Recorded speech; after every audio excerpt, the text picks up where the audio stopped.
Language की film असराम की story. तो कहानी की शुरुआत में हमें पता चलता है कि 18वीं सेंचुरी में फर्नांड एंटोन नाम के एक रिसर्चर हुआ करते थे, जिन्होंने अपनी लाइफ के एक्सपीरियंसेस और अपनी खोज पे चेस द सीक्रेट नाम की एक बुक लिखी थी। वो बुक सदियों तक यहाँ वहाँ ट्रेवल करती रही और फिर आखिर में वो कोडाईकनाल के चर्च में पहुंची। फिर एक दिन फादर ने अपने फ्रेंड के बेटे के बर्थडे पर उसे वो बुक गिफ्ट कर दी। इसके बाद हम देखते हैं कि इंस्पेक्टर अखिल टीवी पर साइकियाट्रिस्ट डॉक्टर रुद्रा का इंटरव्यू देख रहे हैं, जिसमें डॉक्टर रुद्रा डिप्रेशन के बारे में बात कर रहे होते हैं। अब टीवी देखते देखते उसकी आंख लग जाती है। कुछ देर के बाद होता यह है कि उसके कॉलेज मेट विजय का फोन आता है। विजय ने कॉलेज खत्म होने के बाद आज पहली बार अखिल को कॉल किया होता है, इसीलिए अखिल उसको पहचान नहीं पाता कि यह है कौन। तो वो बताता है कि अरे मैं वही विजय हूँ जो पुलिस बनना चाहता था। तो अखिल पूछता है तुम पुलिस बन गए क्या? वो कहता है कि यार हर कोई इतना नसीब वाला कहाँ होता है कि उसके सपने पूरे हो जाए। खैर ये सब छोड़ो, तुम जो अभी केस सॉल्व करने की कोशिश कर रहे हो उससे जुड़ी मेरे पास एक इम्पोर्टेंट लीड है जो मैं तुम्हें मिलके बताऊंगा। अब ये सुनने के बाद अखिल चौंक जाता है कि इसको कैसे पता कि मैं कौन सा केस काम कर रहा हूँ, पर लीड तो उसको चाहिए दोस्तों, इसीलिए वो मिलने को तैयार हो जाता है। आगे हम एक आदमी को पब्लिक पार्क में देखते हैं जो कि अचानक नाइफ निकालकर अपने पेट को स्टैब करके खुद की जान ले लेता है, वो भी सबके सामने, जिससे ये बात तुरंत ही मीडिया तक पहुंच जाती है। और इसी केस पे दोस्तों अखिल भी काम कर रहा होता है। जब अखिल विजय से मिलता है तो वो सबसे पहले पूछता है कि अखिल तुम्हारे हाथों को क्या हो गया, तुमने ये आर्म्स लिंक क्यों पहन के रखा हुआ है? यहाँ से एक फ्लैशबैक में हम देखते हैं कि अखिल कुछ गुंडों का पीछा कर रहा था और उन गुंडों के पास नाइफ और गन वगैरह भी थे, जिससे वो अखिल के हाथ को जख्मी कर देते हैं और फिर एक बंदा तो गोली भी चला देता है। तब अखिल की मदद एक अनजान आदमी ने की थी, उसने अपनी ब्लैक गाड़ी से उसे हॉस्पिटल पहुंचा दिया था। अब प्रेजेंट में अखिल कहता है ये सब छोड़ो, तुम लीड के बारे में बताओ जिसके लिए तुम यहाँ पर आए हुए हो। विजय कहता है बताऊंगा पर उससे पहले तुम केस की सारी इन्फॉर्मेशन मेरे साथ शेयर करो। अखिल कहता है कि नहीं ये सब कॉन्फिडेंशियल बातें हैं, तुम्हें नहीं बता सकता मैं। जिसपे विजय कहता है कि कॉन्फिडेंशियल? माय फुट, जो बुक तुम्हें मिली ना उसके बारे में, जापान और वो टूटी हुई तस्वीर, सबके बारे में मुझे अच्छे से पता है। सुनकर तो अखिल फिर हैरान हो जाता है कि ये सारी चीजें विजय को कैसे पता चली। लेकिन अगर इस केस में अखिल को लीड चाहिए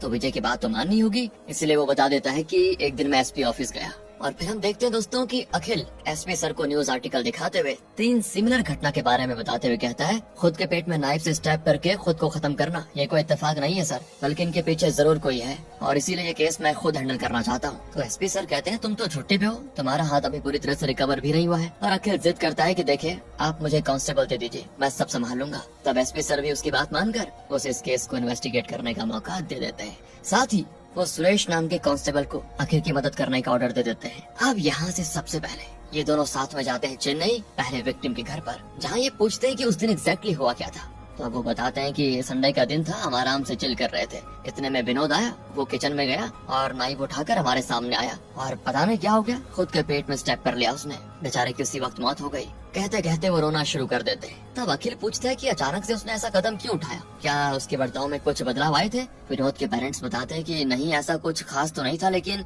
एक दिन पहले अचानक उसको बहुत गुस्सा आ गया, उसने घर की चीजों को तोड़ना फोड़ना शुरू कर दिया था। अब आगे अखिल विनोद के पेरेंट्स को बाकी 2 विक्टिम की फोटो दिखाकर पूछता है कि क्या आप इनको जानते हो? तो वो पहचानने से इनकार कर देते हैं। जब अखिल और सुरेश वहाँ से जाने लगते हैं ना, तभी विनोद के घर पे पानी पहुँचाने वाला बंदा आता है। तो अखिल उससे भी थोड़ी पूछताछ कर लेता है। वो बंदा बताता है वैसे तो विनोद काफी शांत किस्म का लड़का था सर, लेकिन एक दिन जब मैं पानी पहुंचाने आया तो मैंने देखा कि वो उस पेड़ पे एक फोटो फ्रेम मार कर तोड़ रहा है। और जब अखिल और सुरेश उस जगह पर जाते हैं तो उन्हें वहाँ से फोटो तो मिल जाती है, पर उस घटना के काफी दिन गुजर जाने की वजह से फोटो पहचानने में नहीं आ पाती। इसीलिए अखिल सुरेश से कहता है कि फोटो को रिकंस्ट्रक्ट करवाओ। यहाँ से दोस्तों ये दोनों सेकंड विक्टिम सेल्वा की फैमिली से मिलने मदुराई जाते हैं। वहाँ भी उनको सेम बात ही पता चलती है कि सेल्वा बिल्कुल नॉर्मल लड़का था और एक दिन उसने छत पे अपनी माँ की आंखों के सामने खुद के पेट में चाकू से मारकर अपनी जान ले ली। और मरने के एक दिन पहले उसे बहुत तेज गुस्सा भी आ गया था, उसने घर की सारी चीजें यहाँ वहाँ तोड़नी फोड़नी शुरू कर दी थी। यहाँ पर भी दोस्तों अखिल एक बात गौर करता है कि सेल्वा ने घर में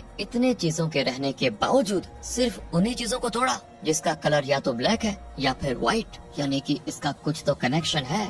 इसके बाद अखिल और सुरेश जाते हैं कोडाईकनाल। यहीं के पब्लिक पार्क में वरुण ने खुद को खत्म कर दिया था, इसलिए पार्क में मौजूद लोगों से वो उस दिन की घटना के बारे में पूछता है। तब इनको पता चलता है कि वरुण अचानक से बिल्कुल सीरियस फेस के साथ पार्क में आया और उसने क्रिश्चियंस की तरह हवा में क्रॉस बनाया और फिर अचानक अपने पेट में स्टैब कर दिया। वो बिल्कुल नहीं डरा। फिर जाते हैं ये लोग वरुण के घर पर, जहाँ इनको पता चलता है कि वरुण ने नेहा से लव मैरिज करी थी। दोनों का रिलेशनशिप भी बढ़िया चल रहा था, पर अजीब बात ये थी कि दोनों ही हिंदू धर्म से बिलोंग करते थे। तो फिर मरने से पहले वरुण ने क्रॉस क्यों बनाया था?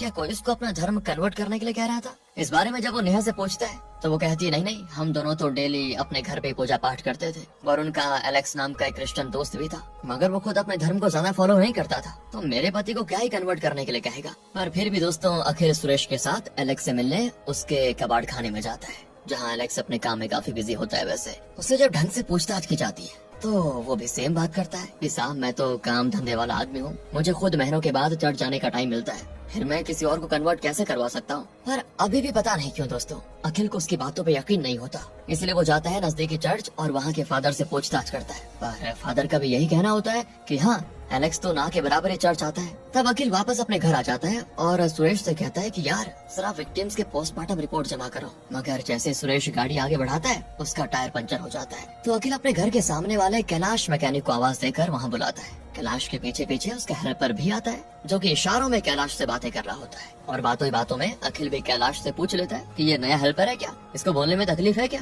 तो कैलाश कहता है कि हाँ सर, ये बेचारा तो पैदाइश ही गूंगा है, पर आजकल तो अमीर लोग भी ज्यादा बोलना पसंद नहीं करते। कुछ देर पहले की बात है, एक आदमी आया था ब्लैक चमचमाती कार लेकर और उसने इशारों से अपना काम करवाया और फिर चुपचाप चला गया। यही सारी बातें करते करते कैलाश पुलिस की गाड़ी को बना देता है। अब रात में हम सुरेश को पोस्टमार्टम रिपोर्ट लेकर अखिल के घर पर हाजिर होते हुए देखते हैं। रिपोर्ट में ये साफ लिखा होता है कि विक्टिम्स अपने आप को मारने से पहले एक बार भी नहीं झिझके, इसलिए उनके हाथ भी बिल्कुल नहीं कांपे। साथ ही उन तीनों ने अपने पेट में चाकू से स्टेप तो किया, लेकिन उन्होंने नाइफ को राइट हैंड साइड की ओर और जबरदस्ती चीरा, जिससे उनका यूरिनरी ब्लैडर डैमेज हो गया और उनकी उसी वक्त मौत। हॉस्पिटल वगैरह ले जाने का भी उनको मौका नहीं मिला। तभी दोस्तों, अखिल की वाइफ प्रिया कॉफी लेकर आ जाती है और कहती है, थोड़ा रिलैक्स करिए आप दोनों। सुरेश कहता है, मैडम आप तो घर पे दिखती नहीं, आप कहीं जॉब वगैरह करती हैं क्या? तो अखिल कहता है, हाँ मेरी वाइफ एक न्यूज एंकर है, इसलिए घर पर रहने का मौका ही नहीं मिलता। तब सुरेश कहता है कि मैडम मेरी वाइफ प्रेग्नेंट है, तो इस हफ्ते हम उसका बेबी शावर करने वाले हैं, आप भी जरूर आइएगा। अखिल मना करते हुए कहता है, हम दोनों ज्यादा सोशल नहीं है, इसलिए पार्टी वगैरह में जाना थोड़ा अवॉइड करते हैं। दरअसल दोस्तों, अखिल और प्रिया भी काफी टाइम से बेबी प्लान कर रहे हैं और ये डॉक्टर को भी दिखा रहे हैं, पर कोई फायदा नहीं हो रहा। इसलिए अखिल को लग रहा है कि अपने जूनियर के बेबी शावर पे जाने से प्रिया को थोड़ी तकलीफ होगी, वो ये सोचेगी कि हमारे बच्चे नहीं हो रहे। मगर प्रिया तो खुशी खुशी कहती है, हाँ कोई बात नहीं, हम जरूर आएंगे। इसके बाद अखिल और प्रिया को उस फंक्शन में देखते हैं हम, जहाँ अखिल तो सोच ही रहा होता है कि यार हमारी कब बारी आएगी, ऐसे मतलब हमारे कब बच्चे होंगे। दूसरी ओर प्रिया तो सुरेश की वाइफ अनिका की खुशी में बड़ी खुश हो रही होती है और अखिल उसे बस देखता जाता है। तब ये सारी चीजें देखकर सुरेश भी इनकी मजबूरी समझ लेता है कि इनको भी बच्चों की दिक्कत है। वो अखिल को समझाता है कि देखो, मैं और अनिका हम दोनों अनाथालय में पले बढ़े हैं और हम एक दूसरे के फर्स्ट लव भी हैं, इसलिए हमारे लिए साथ में अपनी खुद की फैमिली क्रिएट करना बहुत मायने रखता है। आप भी उम्मीद मत खोइए सर, डॉक्टर की सलाह मानते रहिए और भगवान की दया से आपके घर में भी बच्चे की किलकारी जरूर गूंजेगी। अब अगली रात की बात है, अखिल के व्हाट्सएप पे सुरेश वो रिकंस्ट्रक्ट की गई फोटो भेजता है, जिसको देखने के साथ ही अखिल पहचान जाता है कि ये तो चेस चैंपियन विश्वनाथ आनंद जी की फोटो है। और तभी अखिल के दिमाग की बत्ती भी जल जाती है। वो सारे डॉट्स कनेक्ट करके सुरेश से कहता है कि सेकंड विक्टिम्स ने ब्लैक एंड व्हाइट कलर की चीजें तोड़ी थी, ऊपर से पहले विक्टिम के घर से हमें चेस चैंपियन की फोटो मिली, चेस में भी ब्लैक एंड व्हाइट कलर होते हैं। इसका मतलब है कि इन सब का चेस से कोई न कोई ताल्लुक है, क्योंकि ऐसा भी हो सकता है कि थर्ड विक्टिम ने जो क्रॉस बनाया था हवा में, वो चर्च वाला क्रॉस होने के बजाय चेस के किंग गोटी वाला क्रॉस पे तो हो सकता है। और पता है, कुछ दिनों पहले मेरे दरवाजे पे कोई एक आधी जली हुई बुक छोड़ कर गया था, जिसपे CHE लिखा था और बाकी का हिस्सा जला हुआ था, तो हो सकता है बुक का नाम भी चेस ही हो। इसके बाद वो सुरेश से कहता है कि सुनो मैं तुम्हें थोड़ी देर में कॉल करता हूँ। कहकर वो तुरंत कॉल कट करता है और एक एक करके तीनों विक्टिम की फैमिली को कॉल करके पूछता है कि क्या विक्टिम्स चेस खेलते थे। तब पता चलता है कि वो तो चेस के काफी अच्छे प्लेयर्स रह चुके थे। अब दोस्तों प्रेजेंट में अखिल विजय से कहता है, इसके आगे मुझे कुछ पता नहीं चल पाया। तो अब विजय कहता है कि अब जो मुझे पता है वो मैं तुम्हें बताता हूँ। तो सुनो, बिलियनेयर जेम्स का नाम तो तुमने सुना ही होगा। उसके 2 बेटे थे, मार्टिन और बेन। पर मार्टिन एक स्पेशल चाइल्ड था, उसकी पैदाइश में ही कुछ मेंटल इलनेस थी, जिसकी वजह से वो जिस चीज से ऑब्सेस हो जाता था फिर वही उसकी दुनिया बन जाती। जैसे उसे ब्लैक कलर, उल्लू, हिटलर और चेस हद से ज्यादा पसंद थे। चेस में हर बार जीतना तो जैसे उसके लिए एक नशा था। पर एक दिन जब वो अपने छोटे भाई बहन के साथ चेस खेल रहा था, तो उस गेम में मार्टिन हार गया, जो कि उससे बर्दाश्त नहीं हो पाया और उसने अपने छोटे भाई के सर पे वार करके उन्हें मार डाला। यहाँ तक कि उसकी लाश को भी ठिकाना लगा दिया उसने। पर जब इस बारे में मिस्टर जेम्स को पता चला, तो वो पहले ही अपना एक बेटा तो खो चुके थे और अब दूसरा नहीं खोना चाहते थे, इसीलिए उन्होंने उसका इलाज कराने का फैसला किया। और एक बर्थडे पे उसके डैड के फ्रेंड ने मार्टिन को चेस द सीक्रेट नाम की बुक गिफ्ट की, जिसे मार्टिन ने बड़ी रुचि लेकर पढ़ना शुरू किया। उस बुक में 8th सेंचुरी के जापान के किंग की स्टोरी थी। उस वक्त जो भी किंग से गद्दारी करता था उसे किंग अपने हाथों से अपने पेट पे चाकू से मार कर मारने की सजा देता था, जिसे मजबूरी में वो आदेश मानना ही पड़ता था। और ना मानने पे क्या होता था, उनकी फैमिली को सजा देने की बात की जाती थी। तो अब विजय बताता है मार्टिन के दिमाग में हिटलर की एक डायलॉग का भी गहरा असर हो गया था। हिटलर ने कहा था कि अपने गुस्से को अपने अंदर दबा कर रखो और जब सही वक्त आए तो अपने दुश्मनों से चुन चुन कर बदला लो और खत्म कर डालो उनको। इसीलिए मार्टिन को जिस जिससे प्रॉब्लम हुई थी उन सबको वो ढूंढ ढूंढ कर मार रहा है। अच्छा, एक और बात तुम्हें बतानी थी कि मार्टिन का भाई असल में मरा नहीं था, पर अब मार्टिन उसे सच में मारने वाला है। हम मैं चलता हूँ। इतना कहकर दोस्तों विजय नाइफ निकालता है और खुद को मारने वाला होता है। तभी वहाँ पर ब्लैक कपड़े और ब्लैक छाता लिए एक आदमी पहुँच जाता है। उसकी गर्दन में उल्लू वाला नेकलेस भी होता है, जिसको देखते अकेल समझ जाता है कि यही मार्टिन है। और तभी विजय खुद को चाकू से मार लेता है। और फिर वो आदमी भी कहता है मैं राजा नहीं मंत्री हूँ, कहकर वो भी खुद की जान ले लेता है। यानी कि अखिल के घर पर 2 अनजान लोगों की मौत हो गई है, जिन्हें अखिल ढंग से जानता तक नहीं था। इसीलिए एसपी को जब इन सारी चीजों का पता चलता है तो वो उस पे काफी गुस्सा भी करते हैं और कहते हैं कि तुम मामले की जड़ तक तो पहुंच नहीं पाए, उल्टा अपने घर पे और 2 लोगों का खात्मा करवा दिया। इसलिए अब से तुम ये केस नहीं करोगे। तुम्हारी ऑफिशियल छुट्टी खत्म होने वाली थी, लेकिन अब तो 15 दिन की और छुट्टी लो। इस समय काम पे लौटकर इस केस में अड़चन डालने की कोई जरूरत नहीं है। आपसे ये केस संभालेंगे इंस्पेक्टर अर्जुन। अखिल हार कर बैठने वालों में से तो था नहीं। वो सुरेश के साथ विजय के घर जाता है, जहाँ उसको पता चलता है कि विजय और वो काले कपड़े वाला आदमी दोनों भाई ही थे। उसका नाम मार्टिन नहीं बल्कि किशोर था। किशोर की माँ अपने दोनों बेटों की मौत से काफी दुखी थी, पर उन्हें मार्टिन के बारे में कुछ भी पता नहीं था। फिर भी अखिल अपनी आईडी उनको देते हुए कहता है देखिए, अगर आपको कुछ पता चले तो हमें जरूर बताइएगा। ये कहकर वो बाहर आ जाता है, क्योंकि उसे प्रिया का फोन जो आ रहा था तो प्रिया उसे बताती है सुरेश की वाइफ को लेबर पेन शुरू हो गया है, इसलिए मैं उसको हॉस्पिटल लेकर आ गई हूँ, इसलिए तुम भी डायरेक्ट हॉस्पिटल आ जाओ। ये बात जब अखिल सुरेश को बताने के लिए जाता ही है तो देखता है कि किशोर की माँ सुरेश को एक ब्लैक बॉक्स दे रही है और जल्दबाजी में वो पूछ नहीं पाता कि उसमें क्या है। अब पहले ये दोनों हॉस्पिटल आ जाते हैं जहाँ अनिका को लड़की होती है। सभी बड़े खुश होते हैं। अगले दिन सुरेश वो ब्लैक बॉक्स अखिल को देते हुए कहता है किशोर के रूम में ये बॉक्स रखा हुआ था जिसपे आपका नाम लिखा हुआ था सर, इसलिए उन्होंने उस दिन ये दे दिया था। अब उस बॉक्स को खोलने पे इनको एक पजल लॉक मिलता है, जिससे सॉल्व करने के बाद इनको मिलता है एक फोन नंबर और उस फोन नंबर के थ्रू ये मार्टिन का एड्रेस पता करते हैं और सीधा पहुंच जाते हैं उसको धमकाने के लिए। और ये क्या, वहां जाने के बाद उनको रियलाइज होता है कि ये मार्टिन का नहीं बल्कि साइकेट्रिस्ट डॉक्टर रुद्रा का घर है। और जब अखिल सारी स्टोरी डॉक्टर रुद्रा को बताता है तो वो कहते हैं ये जापानीज स्टोरी तो मैंने भी सुनी है, पर इस स्टोरी में थोड़ा फेरबदल है। असल में जापानीज किंग अपने साथ विश्वासघात करने वाले लोगों को ये सजा नहीं देते थे, बल्कि उन्हें तो चेस खेलने का बड़ा शौक था, पर हाँ उनसे अपनी हार बर्दाश्त नहीं होती थी। इसीलिए वो अपने सैनिकों के साथ चेस तो खेलते थे, लेकिन जब हार जाते थे तो वो उन सिपाहियों पे विश्वासघात करने का इल्जाम लगाकर उसे अपने ही हाथों जान लेने पर मजबूर कर देते थे। मगर फिर एक सिपाही था, उसे ये सब पता चल गया और वो समझ गया कि एक दिन मेरे साथ भी यही होगा। इसीलिए उसने हिप्नोटाइज करने की कला सीखी और जब उसकी बारी आई किंग के साथ चेस खेलने की तो उसने किंग को हरा दिया, जिससे किंग बौखला गया और उसने उस सिपाही को भी मौत की सजा सुना दी।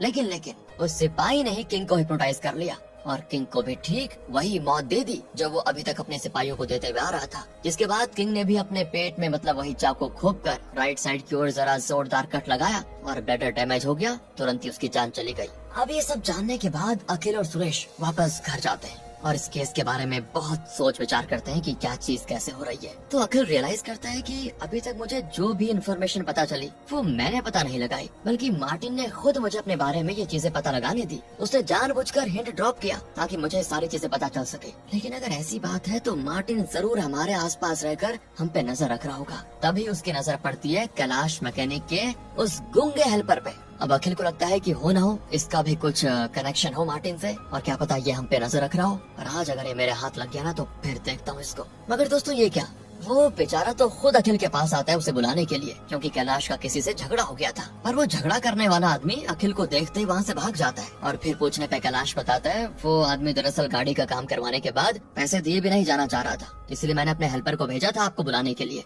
ये जानने के बाद अखिल को एक बात याद आती है कि एक बार कैलाश ने एक काली गाड़ी वाले के बारे में मुझे बताया था। वो भी बात नहीं करता था, उसके पास भी काली गाड़ी थी। तो इसीलिए दोस्तों अखिल कैलाश से उस गाड़ी वाले के बारे में पूछता है, उस काली गाड़ी वाले के बारे में। तो कैलाश कहता है मुझे ज्यादा तो नहीं पता, लेकिन उस गाड़ी के स्टीयरिंग में उल्लू बना हुआ था। सुरेश तो अपने घर चला जाता है, मगर अखिल को नींद नहीं आती। वो अभी भी इस केस के बारे में सोच रहा होता है और तभी अचानक से अखिल का शक जाता है डॉक्टर रुद्रा के ऊपर कि उनको इतनी सारी बातें कैसे पता। क्या उन्होंने भी चेस द सीक्रेट बुक पढ़ी थी? क्योंकि ये स्टोरी तो उसमें ही थी, बस कहीं और तो नहीं थी। पर जो बुक मेरे पास आई जिसमें CHE लिखा हुआ था वो पूरी नहीं थी, तो मैं उसको पूरा नहीं पढ़ पाया। मतलब कुछ तो चक्कर है। इसका मतलब यह है कि डॉक्टर रुद्रा जरूर कुछ जानते हैं बहुत बड़ा। और दोस्तों, इसी सवाल के जवाब में वो जाता है डॉक्टर रुद्रा के घर। पर वहाँ जाने पे वो देखता है कि डॉक्टर रुद्रा तो पेट में चाकू मारकर अपनी जान लेने की कोशिश कर रहे हैं, लेकिन सही वक्त पे अखिल उन्हें हॉस्पिटल पहुँचाकर उनकी जान बचा लेता है। क्योंकि डॉक्टर रुद्रा ने बाकी विक्टिम्स की तरह चाकू को राइट साइड की तरफ नहीं शिफ्ट किया था, इसलिए वो बच गए थे। अब जब उनको होश आता है तो अखिल उनको सारी सच्चाई बताने को कहता है कि प्लीज बताइए। और यहाँ से स्टोरी जाती है पास्ट में, जहाँ दोस्तों हम देखते हैं कि डॉक्टर रुद्रा और जेम्स फैमिली फ्रेंड्स थे। साथ ही डॉक्टर रुद्रा मार्टिन का इलाज भी कर रहे थे। सब कुछ बढ़िया चल रहा था, पर अचानक एक दिन मार्टिन की मॉम की हो जाती है मौत किसी मेडिकल कंडीशन की वजह से, जिसके बाद मार्टिन अकेला पड़ जाता है। क्योंकि जब उसकी माँ जिंदा थी तो वो अपना पूरा टेंशन मार्टिन को ही दिया करती थी, क्योंकि मार्टिन मेंटली उतना स्टेबल नहीं था। पर हाँ, वो चेस खेलने में इंटरेस्टेड जरूर था। इसलिए मार्टिन की माँ जानबूझकर मार्टिन से हार जाती थी और फिर वो मार्टिन के माथे पे किस करके उसको चेस जीतने की बधाई देती थी। ये सारी चीजें डेली होती थी, जिससे मार्टिन को क्या इस चीज की लत लग गई थी। पर जब उसकी माँ की मौत हुई तो उसको ये किक नहीं मिल पा रही थी, जिससे वो काफी डिप्रेशन में चला गया। और तब मार्टिन का छोटा भाई बैन मार्टिन का मन रखने के लिए उसके साथ चेस खेलता है। मगर वो अपनी माँ की तरह जानबूझकर मार्टिन के सामने हारता नहीं, बल्कि गेम जीत लेता है। और फिर मार्टिन को आता है बड़ा गुस्सा और वो बैन के सर पे वार करके उसे मार डालता है। उसकी बॉडी को भी अपने डैड की ब्लैक एम्बेसडर कार की डिक्की में डालकर जंगल में चला जाता है, जहाँ वो खाई में उसकी बॉडी को फेंककर वापस घर आ जाता है। मगर कुछ देर के बाद जेम्स को पुलिस की कॉल आती है और वो उन्हें मार्टिन के साथ पुलिस स्टेशन आने को कहते हैं। यहाँ दोस्तों एक ट्विस्ट रिवील होता है। जब मार्टिन बैन को फेंकने गया था पहाड़ी पे, तो उसको ये सारी चीजें करते हुए अखिल नाम के एक बच्चे ने देख लिया था और उस बच्चे ने पुलिस में वो बातें बताई थी। इतनी बातें नोट कर ली दोस्तों आपने। अब इसके बाद क्या होता है, जेम्स पुलिस वालों से कहकर हर जगह बैन की तलाश करवाता है, मगर वो नहीं मिलता। तब जेम्स हार मानकर बैन को मरा हुआ मान लेता है और सोचता है कि बैन की बॉडी को शायद किसी जानवर ने खा लिया होगा। पर अब वो अपने दूसरे बेटे को नहीं खोना चाहता, इसलिए पुलिस वालों को पैसे वैसे खिलाकर मार्टिन को कानून के हाथों से बचा लेता है। फिर वो ये सारी बातें रुद्रा को बता देता है और तब रुद्रा अपने दोस्त की मजबूरी को समझते हुए कहता है, गलती तो इंसान से ही होती है, हमें मार्टिन का अच्छे से इलाज करना होगा। इसीलिए वो जेम्स को सजेस्ट करता है कि मार्टिन को इस दुनिया की रियलिटी का सामना करवाओ। उसे समझ आना चाहिए कि हमेशा जीत उसकी नहीं होगी, दूसरे लोग भी उससे बेहतर हो सकते हैं दुनिया में। और इस बात का रियलाइजेशन करवाने के लिए तुम उसे बार बार चेस में हार का सामना करवाओ। डॉक्टर रुद्रा की बात मानकर जेम्स कई सारे ऐसे बच्चों को ढूंढता है जो कि चेस अच्छे से खेलना जानते हो, और फिर वो उन बच्चों को एक एक करके हर कुछ दिन में मार्टिन के साथ चेस खिलवाता है, जिसमें बार बार मार्टिन हार जाता है और हर बार वो बड़ा गुस्सा होता है। वो अपनी हार मानना ही नहीं चाहता और इस मोमेंट में जेम्स उसे किसी तरह संभालता है। इसके बाद उसके हाथ चेस द सीक्रेट बुक लग जाती है, जिससे वो हिप्नोटाइज करना सीखने लगता है। इसी के साथ एक दिन उसे इस बात का पता चल जाता है कि उसके पिता चुन चुनकर ऐसे बच्चों को उसके साथ चेस खेलने के लिए लेकर आ रहे हैं जो चेस में माहिर है। इसलिए मार्टिन सोचता है कि तभी वो बच्चे मुझे आसानी से हरा पा रहे हैं, मतलब मेरे पिताजी मेरी जीत नहीं देखना चाहते। यही सोचकर एक दिन वो अपने पिता के साथ चेस खेलता है और जानबूझकर हार जाता है और आखिर में वो अपने पिता को एक शराब की बोतल से हिट करके मार देता है और हो जाता है फरार। अब प्रेजेंट में डॉक्टर रुद्रा कहते हैं कि कुछ दिनों पहले अचानक मार्टिन वापस लौट आया और उसने मुझे मेरी जान की धमकी देकर कुछ बातें भी बताई और कहा कि जब मेरी तलाश में अखिल यहाँ पर आएगा तो उसे ये सारी चीजें बता देना। पर अखिल, अब मुझे काफी रिग्रेट हो रहा है। अगर बचपन में ही मैंने उसे पुलिस के हवाले कर दिया होता तो आज इतने लोगों की जान नहीं जाती। तो अब जाकर अखिल को समझ आता है दोस्तों कि मार्टिन वही लड़का है इसके बारे में बचपन में मैंने पुलिस को इन्फॉर्म किया था। क्योंकि दोस्तों वो जो छोटा अखिल था ना, वो यही अखिल है और उसने देख लिया था कि मार्टिन अपने छोटे भाई बहन को जंगल में फेंक रहा है। अखिल भी सोचता है कि मैंने उस समय उसका पर्दाफाश किया था, इसीलिए वो मुझसे अब बदला लेना चाह रहा है। उसने बड़े ही सोच समझकर मुझे इस केस में उलझाया और टाइम पे अपने हिसाब से आगे बढ़ने के लिए हिंट भी दिया। साथ ही उसने उन लोगों को ही सिर्फ जान से मारा जिन्होंने बचपन में मार्टिन के डैड से पैसे लेकर मार्टिन को चेस में हराया था। लेकिन दोस्तों एक और बात है, बैन मरा नहीं था। वो खाई से जरूर गिरा था लेकिन मरा नहीं था।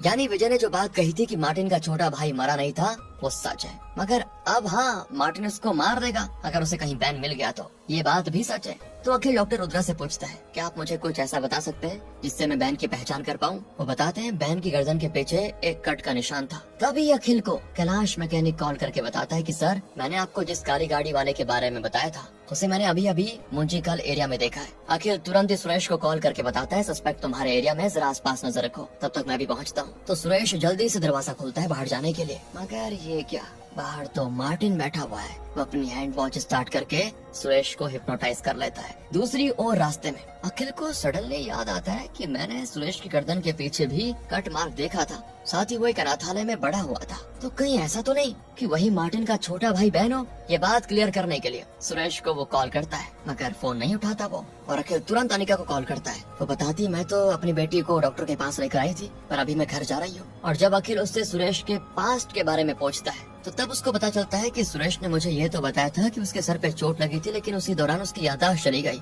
इसलिए उसे अपने बचपन की सारी बातें याद नहीं। उसे बस इतना पता है कि उसकी मदद अनाथालय वालों ने की थी। और जब अखिल अनिका को बताता है कि सुरेश की जान को खतरा है फिलहाल, तो वो तुरंत घर जाती है, जहाँ मार्टिन उसका खून कर देता है। और तभी अखिल भी वहाँ पहुँच जाता है और उसकी आंखों के सामने सुरेश भी अपने पेट में चाकू से स्टेप कर देता है, मगर तभी अखिल उसका हाथ पकड़ लेता है, उसे मरने से बचा लेता है। लेकिन इसके बाद मार्टिन अपने हाथों से सेम तरीके से खुद को मार डालता है। वहीं अखिल टाइम रहते सुरेश को हॉस्पिटल पहुंचा देता है, जहां डॉक्टर उसकी जान बचा लेते हैं। फिर अखिल सारी बात डॉक्टर रुद्रा को बताता है और कहते हैं, मुझे समझ नहीं आया कि आखिर मार्टिन ने अपने हाथों ही अपना खून क्यों किया। तब रुद्रा बताता है कि मार्टिन अपने विक्टिम को कोई आम तरीके से हिप्नोटाइज नहीं करता था, बल्कि वो तो चेस द सीक्रेट बुक में लिखे गए तरीकों से हिप्नोटाइज करता था। उस तरीके का एक साइड इफेक्ट भी है कि अगर हिप्नोटाइज होने के बाद भी सामने वाला आदमी खुद की जान ले पाने में नाकामयाब रहता है, तो फिर हिप्नोटाइज उल्टा करने वाले पे आ जाता है। इसलिए सुरेश को तुमने मरने से बचा लिया, पर मार्टिन पे वो हिप्नोटाइज कर चला गया और उसने खुद की जान ले ली। अब सारी गुत्थी सुलझ चुकी होती है, पर अफसोस कि सुरेश की वाइफ अनिका नहीं बच पाई, इसलिए उसकी बेटी को पालने पोसने की जिम्मेदारी